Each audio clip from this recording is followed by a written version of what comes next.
Hello everyone, very good morning to all of you. आज के दिन की शुरुआत करेंगे 9 जून 2021 के इंपॉर्टेंट करंट अफेयर के साथ। पूरा वीडियो ध्यान से देखिएगा, हर एक क्वेश्चन इंपॉर्टेंट है बिल्कुल लास्ट तक। पीडीएफ का लिंक वीडियो के डिस्क्रिप्शन बॉक्स में दिया हुआ है, आप लोग डायरेक्टली डाउनलोड कर सकते हो। और ऐसे स्टूडेंट जिन्होंने अभी तक टेलीग्राम चैनल नहीं ज्वाइन किया है तो आपको टेलीग्राम का लिंक भी वीडियो के डिस्क्रिप्शन में मिल जाएगा। आप फ्री ऑफ कॉस्ट इसे ज्वाइन भी कर सकते हो और इसका फायदा भी ले सकते हो। मेरी जितनी भी फ्री ऑफ कॉस्ट क्लासेस होती हैं डेली की, उन सभी के लिंक्स टेलीग्राम पर ही फॉरवर्ड किए जाते हैं। तो आप ये एश्योर कर लें कि आपने टेलीग्राम चैनल ज्वाइन किया है या नहीं अभी तक। तो चलिए स्टार्ट करते हैं आज का वीडियो। पहला क्वेश्चन है, वर्ल्ड ओशियंस डे हम लोगों ने कौन से दिन मनाया? विश्व समुद्र दिवस या फिर विश्व महासागर दिवस कौन से दिन हर साल मनाते हैं? यह दिवस हम लोगों ने कल के दिन मनाया 8 जून को। और इससे भी ज्यादा इंपॉर्टेंट है इस बार की थीम, 2021 की इस बार की थीम रही द ओशियन लाइफ एंड लिवलीहुड्स। तो ये थीम बहुत इंपॉर्टेंट है। इस तरीके की छोटी थीम्स लगातार आपसे पूछता है एसएससी या बैंक, तो ध्यान रखिएगा। The ocean life and livelihood, ये बेसिकली दिवस इसलिए मनाया जाता है क्योंकि हम लोग ओशियंस को क्लीन रखें, वहां पर कंटेमिनेटेड वाटर को ना जाने दें, और साथ में वहां के जो हैबिटेट है जैसे कि मरीन हैबिटेट हो गए, उन सभी को वहां पर प्रोटेक्ट करने की कोशिश करें। अगला क्वेश्चन है, अभी हाल ही में United Nations Economic and Social council में भारत को इलेक्ट किया गया है कौन से साल तक के लिए?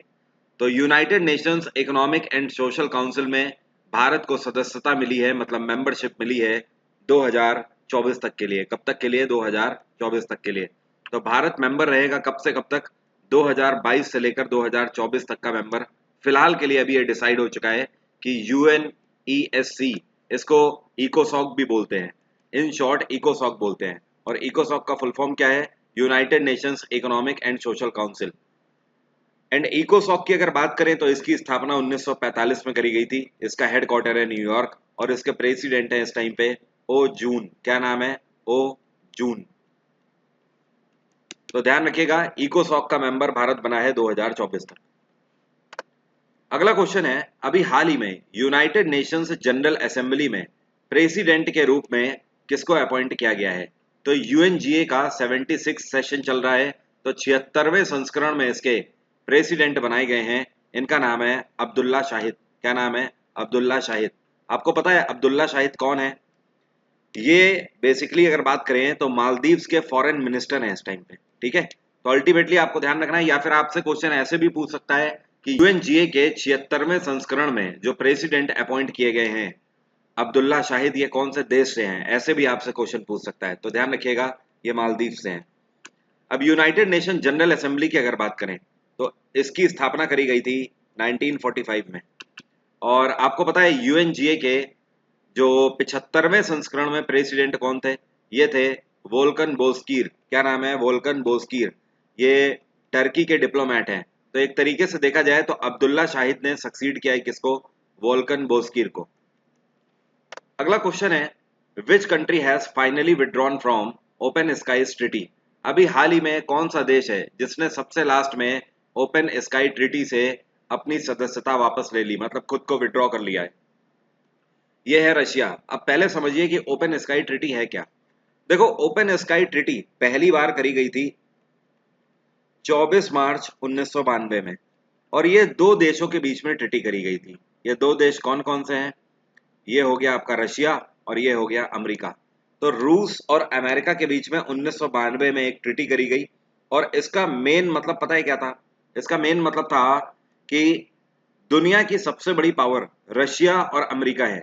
आप देख ही सकते हो पूरे वर्ल्ड में सबसे बड़े आर्म एक्सपोर्टर यही दो कंट्री है, रशिया और अमेरिका। तो ये इस वजह से ट्रीटी यहां पर साइन करी गई थी। ओपन स्काई ट्रीटी का मतलब यह है कि अमेरिका और रशिया एक दूसरे का अगर स्काई यूज करते हैं, मतलब आसमान यूज करते हैं, तो इनके एयरक्राफ्ट अनआर्म्ड होने चाहिए। मतलब किसी भी तरीके के आर्म्स के साथ एक दूसरे के स्काई को यूज नहीं करेंगे। इसी वजह से इसका नाम है ओपन स्काई ट्रीटी। आपको बता दूं, पहले डोनाल्ड ट्रंप ने पिछले साल इससे अपनी सदस्यता वापस ले ली थी। तो अमेरिका ने बैकडाउन किया इससे पहले, और उसके बाद अभी जे बिडेन की सरकार आई, तो जे बिडेन की सरकार के भी द्वारा इससे विड्रॉ कर लिया गया। जब जे बिडेन ने इसको विड्रॉ किया तो अभी हाल ही में रशिया के व्लादिमीर पुतिन, जो कि राष्ट्रपति हैं, उनके द्वारा भी ओपन स्काई ट्रीटी से रशिया को विड्रॉ कर दिया गया। साथ में व्लादिमीर पुतिन का कहना है कि अमेरिका ने ये बहुत बड़ी पॉलिटिकल मिस्टेक करी हुई है ऐसा करके, और चाइना ने भी अभी हाल ही में स्टेटमेंट दिया है। चाइना का भी कहना है कि यूएस ने यहाँ पर गलती करी है। China also blame to United states.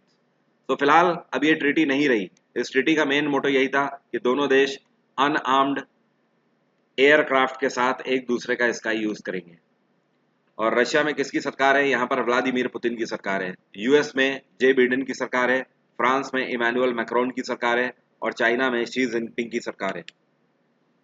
आपको पता है ओपन स्काई ट्रीटी 1992 में करी गई थी, लेकिन उसके बाद इसका एक अलग से डिपार्टमेंट भी बनाया गया था। ये डिपार्टमेंट बनाया गया था इसके 10 साल बाद 2002 में। अगला क्वेश्चन है, अभी हाल ही में एडवांस लाइट हेलीकॉप्टर जिसको ALH ध्रुव MK3 बोलते हैं, तो ALH ध्रुव MK3 हेलीकॉप्टर जो कि एडवांस लाइट हेलीकॉप्टर है, इसको कौन सी डिफेंस यूनिट में शामिल किया गया है? इसको इंडियन नेवी में भी हाल ही में शामिल किया गया। ऐसे कितने हेलीकॉप्टर शामिल किए गए?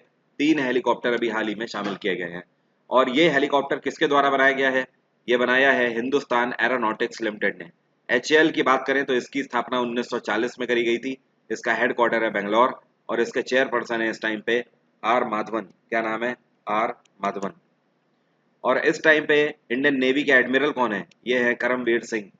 इंडियन एयरफोर्स के चीफ कौन है? RK Singh Bhadauria. Indian army chief है मनोज मुकुंद नरावने। और इंडियन कोस्ट गार्ड के डायरेक्टर जनरल हैं KN नटराजन। कौन है? KN नटराजन। अगला क्वेश्चन है, अभी हाल ही में 2021 का नेचर TTL फोटोग्राफी अवार्ड किसको दिया गया है? तो 2021 के नेचर TTL फोटोग्राफी अवार्ड से सम्मानित किए गए हैं थॉमस विजयन। क्या नाम है इनका? थॉमस विजयन।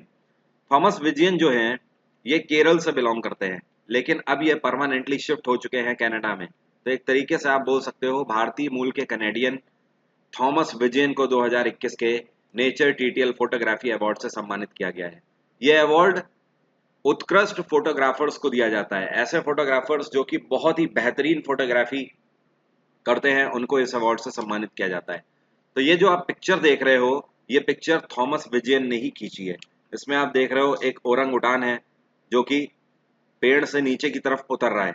ओके, और इस फोटो का नाम इन्होंने क्या रखा है? इस फोटो का नाम है the world is going upside down. तो ये जो फोटो है, इस फोटो के लिए इनको थॉमस विजयन को 2021 का नेचर TTL अवार्ड दिया गया है। अगला क्वेश्चन है, अभी हाल ही में भारत सरकार की रिपोर्ट आई है जिसके तहत पता लगा कि मई 2021 में भारत सरकार ने कितना GST कलेक्शन किया है। भारत सरकार को एक्चुअली अगर देखा जाए तो 1,02,709 करोड़ का GST कलेक्शन हुआ है मई के महीने में। तो यहाँ पर आपसे, लेकिन जो एग्जाम में आपसे पूछता है वो ऐसे नहीं पूछता है, एग्जाम में आपसे ऐसे पूछता है। तो आप लोगों को इतनी मैथ तो पता होगी ना कि इसको कैसे लिख सकते हैं। जाहिर सी बात है, यहाँ 7 है ना 5 के ऊपर है, तो इसको कैसे लिखेंगे? 1.03 लाख करोड़ का कलेक्शन प्रोवाइड हुआ है यहाँ पर। ठीक है, तो 1.03 लाख करोड़ GST कलेक्शन हुआ है भारत सरकार का। आपको पता है GST को भारत में कब इंट्रोड्यूस किया गया था? GST भारत में पहली बार 1 जुलाई 2017 में इंट्रोड्यूस किया गया था। GST में कितने तरीके के टैक्सेस का प्रावधान है? इसमें 3 तरीके के टैक्सेस का प्रावधान है। एक होता है CGST, दूसरा होता है SGST और तीसरा होता है यहाँ पर IGST। CGST मतलब सेंट्रल गवर्नमेंट का ये हिस्सा होता है GST का। GST का वो हिस्सा जो कि राज्य सरकारों को जाता है, इसको स्टेट GST बोलते हैं। और IGST उस केस में लगता है जब आप इंटर स्टेट ट्रेडिंग करते हो, जैसे कि एक राज्य से दूसरे राज्य में व्यापार करते हो या एक देश से दूसरे देश में व्यापार करते हो, उस केस में आपको IGST देना होता है। GST की कितनी स्लैब है? GST की 5 स्लैब है। 0%, 5%, 12%, 18% और 28%। 28% सबसे बड़ी स्लैब है GST की, ये लग्जरी स्लैब बोली जाती है। अगला क्वेश्चन है, ये कौन सा टीवी सीरियल है जिसने अभी हाल ही में 2021 का best drama BAFTA TV serial award जीता है? तो बेस्ट ड्रामा की कैटेगरी में बाफ्टा टीवी अवार्ड मिला है इस बार किसको? इस टीवी सीरियल का नाम है सेव मी टू। क्या नाम है? Save me two. और यहाँ पर आपको सारी कैटेगरी मिल जाएंगी। बाफ्टा टीवी अवार्ड में कई सारे अवार्ड बांटे गए हैं, तो यहाँ से आपके कई सारे क्वेश्चन बन सकते हैं। मैं आपको टोटल यहाँ पर 6 तरीके के क्वेश्चन दे रहा हूँ। अगर आपसे पूछेगा इस बार के बाफ्टा में बेस्ट कॉमेडी सीरीज अवार्ड किसको दिया गया है? तो ये है इनसाइड नंबर 9। अगर बेस्ट ड्रामा बोले तो सेव मी टू को दिया गया है। बेस्ट एक्टर का अवार्ड मिला है पाउल मेस्कल को। बेस्ट एक्ट्रेस अभिनेत्री का अवार्ड मिला है मिशेल कोल को। और यहाँ पर बेस्ट कॉमेडी परफॉर्मेंस का अवार्ड मिला है चार्ली कूपर एंड एमी लू वुड को। और सबसे ज्यादा अवार्ड अगर बोले किस टीवी सीरियल को मिले हैं, तो इस टीवी सीरियल का नाम है आई मे डिस्ट्रॉय यू। और बाय द वे ये जो कोल हैं, एक्ट्रेस हैं जिनको बेस्ट एक्ट्रेस का अवार्ड मिला है, ये आई मे डिस्ट्रॉय यू में ही अभिनय करती हैं। तो फिलहाल आपको ध्यान रखना है ये बाफ्टा टीवी सीरियल अवार्ड्स हैं, इतने अवार्ड्स आपको ध्यान रखने हैं। यहाँ से कहीं से भी आपसे क्वेश्चन पूछ सकता है। अब बाफ्टा की अगर बात करें तो ये एक तरीके से British TV academy award show है। हर साल इस अवार्ड का आयोजन किया जाता है ब्रिटेन में। और इसको कब से मनाया जा रहा है? बाफ्टा ब्रिटेन में 1955 से चल रहा है। हर साल बेस्ट टीवी सीरियल्स को अवार्ड यहाँ पर दिया जाता है।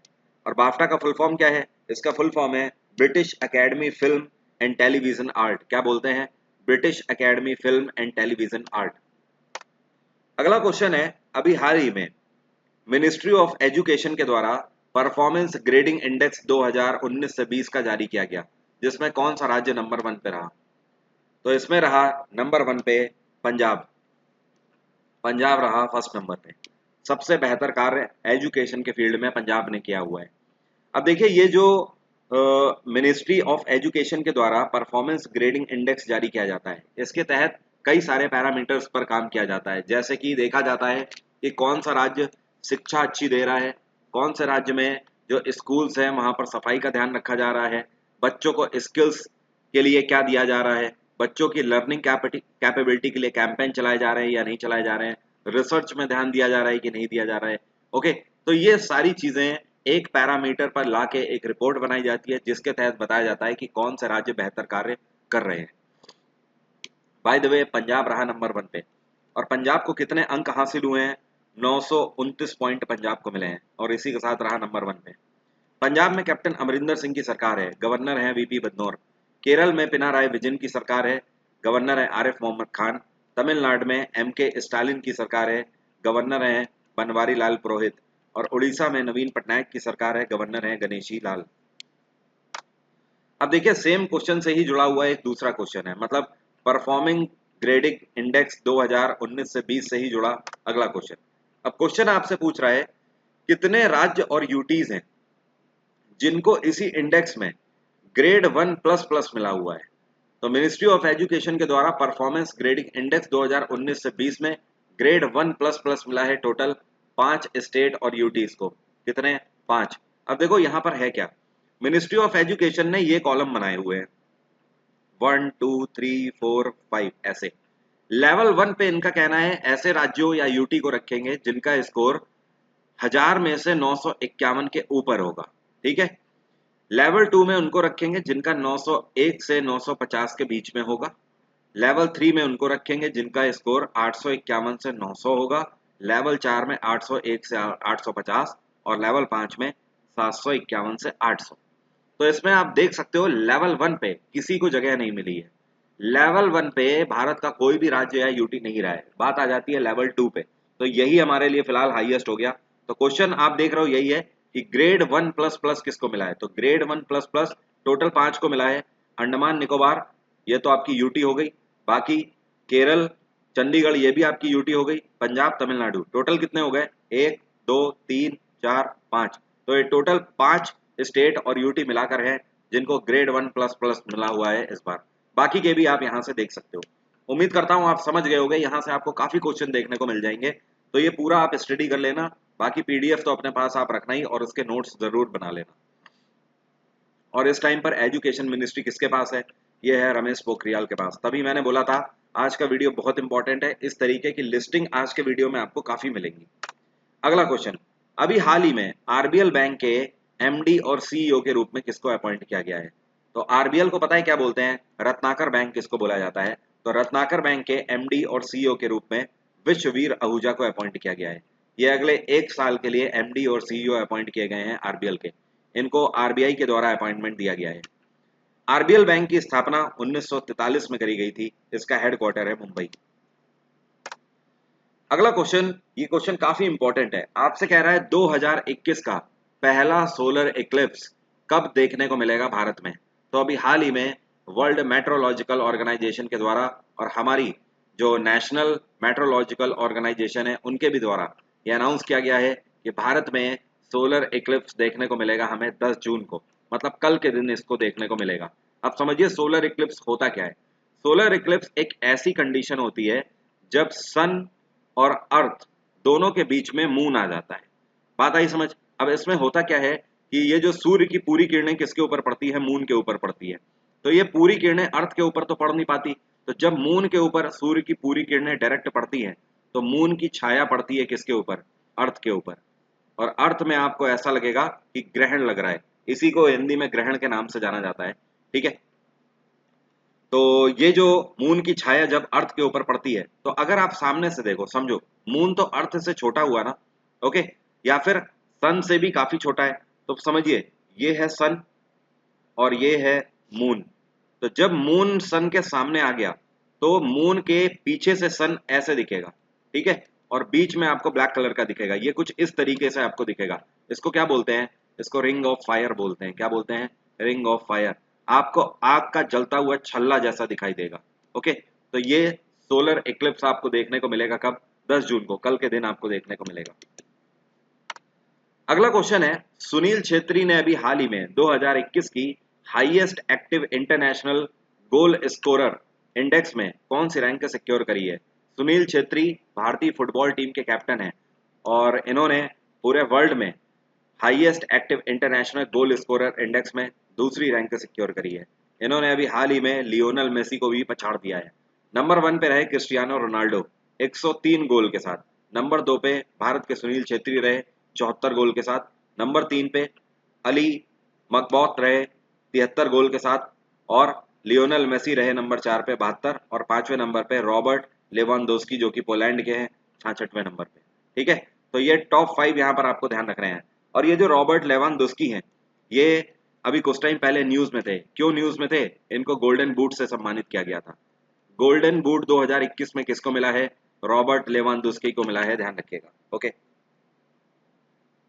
अगला क्वेश्चन है, अभी हाल ही में अजरबैजान ग्रैंड प्रिक्स 2021 का किसने जीता है। अजरबैजान ग्रैंड प्रिक्स 2021 जीता है सर्जियो पेरेज ने। किसने, सर्जियो पेरेज। सर्जियो पेरेज कहाँ के खिलाड़ी हैं, ये खिलाड़ी हैं मैक्सिको के। नंबर 2 पे रहे सेबेस्टियन वेटल। नंबर 3 पे पियरे गास्ली। और नंबर 4 पे चार्ल्स लेरेक। जैसे लिखे हुए हैं सेम सीक्वेंस में ही रहे। अब सर्जियो पेरेस तो बिलोंग करते हैं मैक्सिको से। सेबेस्टियन वेटल कहाँ से बिलोंग करते हैं, ये जर्मनी से बिलोंग करते हैं। पियरे गास्ली बिलोंग करते हैं फ्रांस से। और चार्ल्स लेरेक बिलोंग करते हैं मोनाको से।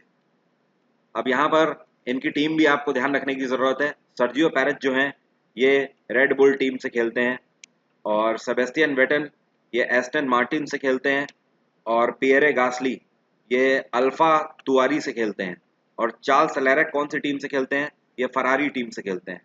ठीक है, तो जैसा यहाँ पर सीक्वेंस है वैसा ही रहेगा। और ये इस बार कहाँ पर हुआ है, इसका वेन्यू क्या था, तो अजरबैजान की कैपिटल क्या है, बाकू। ये बाकू में इस बार आयोजित किया गया। अगला क्वेश्चन है, ये कौन सी राज्य या फिर यूटी सरकार है जिसने अभी हाल ही में यून टैब स्कीम लॉन्च करी है स्टूडेंट्स के लिए। इसमें जो स्टूडेंट्स हैं उनको डिजिटल टैबलेट्स दिए गए हैं। तो यून टैब स्कीम लॉन्च करी गई है लद्दाख में राधा कृष्ण माथुर की सरकार के द्वारा। लद्दाख के गवर्नर कौन है, RK माथुर, राधा कृष्ण माथुर। दिल्ली के गवर्नर अनिल बैजाल। सिक्किम के गवर्नर हैं यहाँ पर गंगा प्रसाद। और चंडीगढ़ में है VP बदनौर। लद्दाख सरकार के द्वारा ये जो यून टैब स्कीम लॉन्च करी गई है, इसके तहत 12,300 टैबलेट बांटे गए हैं स्टूडेंट्स को। और ये कौन से स्टूडेंट हैं, ये क्लास 6 से लेकर 12th तक के स्टूडेंट हैं। इन टैबलेट्स की खास बात यह है कि ये pre loaded online offline content रखते हैं टैबलेट, मतलब इनमें पहले से ही ऑनलाइन और ऑफलाइन कंटेंट अपलोड करके दिया गया है स्टूडेंट्स को, ताकि वो घर बैठे लॉकडाउन में आराम से पढ़ाई कर सकें। और आपको पता है इसी के साथ लद्दाख भारत की पहली ऐसी यूटी हो गई है जिसने स्टूडेंट्स के लिए डिजिटल टैबलेट की कोई स्कीम लॉन्च करी है। ठीक है, तो एक चीज और ध्यान रखिएगा, अनअकैडमी पर जीएस जीके का मेरा फुल कोर्स चल रहा है। आप में से किसी को भी सब्सक्रिप्शन लेना है तो आप वरुण 777 कोड का यूज करके डिस्काउंट 10% का ले सकते हो, और साथ में कई सारे ऑफर चल रहे हैं। मतलब एक्स्ट्रा आपको 2-4 महीने का सब्सक्रिप्शन मिल ही रहा है इस कोड का यूज करने में, तो आप उसे करके सब्सक्राइब कर सकते हो अनअकैडमी प्लस को। एक चीज और ध्यान रखिएगा, आज शाम को 6 बजे मेरी आपसे मुलाकात होगी। 6 PM ज्योग्राफी की स्पेशल क्लास है, उसको अटेंड करना मत भूलिएगा।